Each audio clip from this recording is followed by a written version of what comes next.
This is my Japanese house. Well, it was for 2.5 years until April of this year. Okay, not really mine, I was renting. Here it is from the other side with our packed car next to it. Our neighbors were just renovating their facade, that's why there is this elegant blue tarp. I'll talk about cost, location and so on later in the video. For now we'll start outside with the garden. And that's it, no garden, just a parking lot. But a big one, big enough to easily fit our little car 3 times. Especially with newer houses, there seems to be the tendency in Japan to tar rather than create a garden. For example, also here or here. The way I understand it, the main reason for that is that the gardens are just too much work, especially Japanese style ones. At the end of our, in quotation marks, garden is this shed, in which you can store winter tires, snow shovels and other stuff. There's also space for a couple of bikes. This is the backside of the house. For Japan it's a relatively large distance to the neighboring property. Especially in densely populated areas like Tokyo it's often much less and it's not uncommon for the next building to start after 10 centimeters. The reason for a gap being there at all is that if an earthquake happens, and they always do, if one of the houses collapses, it doesn't take the neighboring one with it. So much for the outside. Let's take a look inside. This is the entrance area. The slippers aren't included, I had to order them separately. In Japanese houses there's always an entrance area like this, where you can leave your shoes and change into indoor slippers if needed. Next to it we had a storage room, perfect for strollers and the like. There was also a shoe cupboard, which was either too big or too small depending on what kind of person you are. I think there's nothing in between. Down the corridor we arrive at the absolute highlight of the building, the toilet. If the toilet is the highlight of your house, you either have a terrible house or a fantastic toilet. In this case, definitely the latter. Heated seat with integrated bidet functionality, aka a butt shower. The flushing water is sent through this little sink before it arrives at the tank. In other words, it's recycled. I miss this toilet. If you do have to leave it at some point, you are directly inside of the room in front of the bathroom.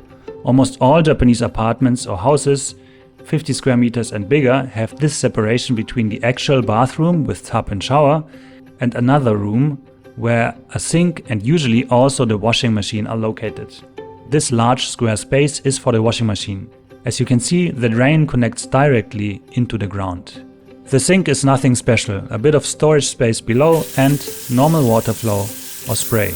This plastic door leads into the bathroom, where you can find a bathtub and shower. These are usually separated in Japan, because you take your shower first and then get into the tub. After all, you don't want to soak in your own dirt. The tub is controlled with this panel. You enter how warm the water should be, press start, and when it's at the required level, it will let you know. You can also cover the bathtub so that it stays hot longer when you're not using it. Because since everybody cleans themselves before entering the tub, one bath is used by the whole family. There's also a pole, not for hanging a shower curtain, but clothes. Because using this panel, which is attached outside of the bathroom in the room with the sink, you can control the bathroom's temperature, if you want it to be heated or cooled, and of course, if it should dry your clothes. From the bathroom, we reach the living, dining, kitchen area, in Japan abbreviated as LDK. A relatively spacious room. In my opinion, the best part about this area is this sink, especially because it's super big and with that makes doing the dishes super easy. The water tap can also do normal and spray, is extendable and has an integrated filter. A good sink is needed because here, similarly to many Japanese houses, there is no dishwasher. On to the cooker. Here we have a very typical 3-burner combination. 2 of them use induction, 1 doesn't. The induction cookers have a good size, but 2 sometimes wasn't enough for me. Above that, the kitchen hood. Below that, not an oven, but a fish grill. Very small, exactly big enough to grill a fish. This is common in Japan and I have to say a proper big oven would have been really nice.